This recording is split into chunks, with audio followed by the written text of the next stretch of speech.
आयम अयूब 67 गेम्स हो गए उसके।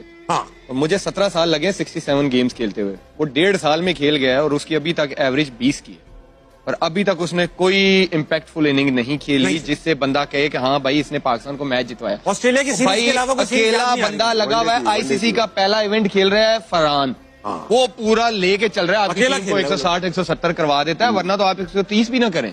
सच्ची बता रहा हूँ मैं आपको। एक तो वो, और दूसरा मैं उस दिन बात भी कर रहा था, मैंने एग्जांपल भी दी थी अभिषेक की और साइम की कि अभिषेक जबरदस्ती लेग वाली को ऑफ मारने जाता है, ये ऑफ वाली को जबरदस्ती इधर मारने जाता है। तो पहले तो मेरा सवाल है, हालांकि मैं बैट्समैन तो नहीं हूं, मैं बॉलर हूं, फील्डिंग कोच या बैटिंग कोच यही बताते हैं ना गलतियां कि फील्डिंग में कैचेस क्यों छूट रहे हैं या बैटिंग में तुम्हारी टेक्निक। वो मैं उस बैटिंग कोच से ये पूछना चाह रहा हूं कि तुमने अभी तक साइम को ये नहीं बताया कि ऑफ स्टंप पे भी क्रिकेट होती है। और आर्चर जैसा बंदा जो करी 145 पर है, ये बैट्समैन बताएगा उसको क्रॉस मारना आसान है? मुश्किल तरीन शॉट है।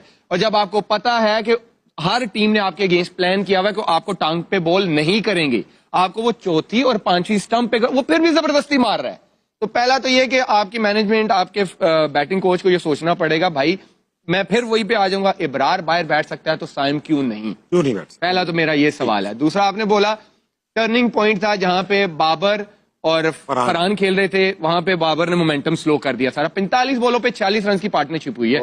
जब आप पहले बैटिंग कर रहे हैं, जब आपने टारगेट लगाना है, तो आप ये मोमेंटम नहीं स्लो कर सकते अच्छी विकेट पे।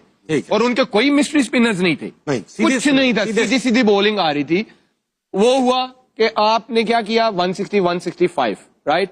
फिर मैंने फिर भी आपको कहा था कि जब आप कंप्लीट बॉलिंग साइड के नहीं खेलते बड़ी टीमों के अगेंस्ट, वो आपके वीक लिंक को एक्सपोज करते हैं, और उन्होंने किया है। वो उस्मान को थोड़ा सा स्टार्टिंग में देख के खेल रहे थे, आप देखे नवाज आए, शादाब आए, उन्होंने फेंटा लगाया है। और इवन दो कि वो 165 चेज कर रहे थे, 3 आउट थे। अब हैरी ब्रूक का इंटेंट देखें जाके, वो कैसे खेल रहा था। उसने 7-8 की एवरेज को 10 पे नहीं जाने दिया। यही प्लान होता है कि जब इसी तरह आप आ जाए कि आप पहली बैटिंग भी करें तो आपके टारगेट जो है ना 170, आपको पता है कि इनकी बैटिंग 10 नंबर तक है।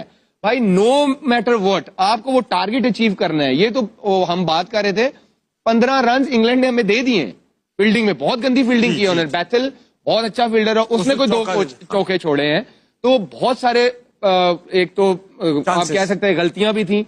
एक अच्छा था कि शहीन ने आज बेटर बॉलिंग की है, हालांकि वो बड़े प्रेशर से आया कि परफॉर्मेंस नहीं थी, सिलेक्शन उसकी जस्टिफाई नहीं कर रही थी, लेकिन उसने किया, उसने 4 आउट किए। लेकिन स्टिल मुझे लगता है कि एक और टर्निंग पॉइंट था कि आपने उस्मान तारिक से पहला ओवर कराया, उसने विकेट ली, उसके बाद 2-3 ओवर वो गायब ही हो गया। क्यों? अच्छी करार था इसलिए हटा दिया। वहां पे आपको हैरी ब्रूक की विकेट चाहिए थी, आपने 3 ओवर गायब कर दिया, उसको सारा मोमेंटम